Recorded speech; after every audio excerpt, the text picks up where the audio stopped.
Je suis née en 1975 à Tortosa de parents catalans.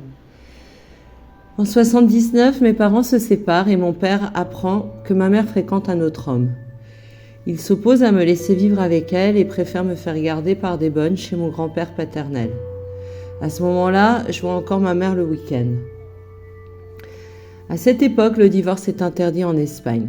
Les lois franquistes considèrent ma mère comme adultère et donc comme mauvaise mère.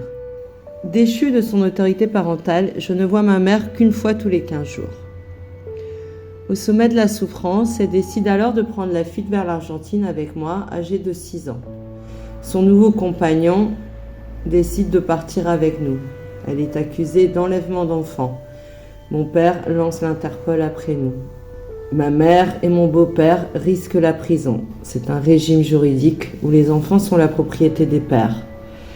Nous revenons en Europe 2 ans après pour nous baser en France, en Bretagne.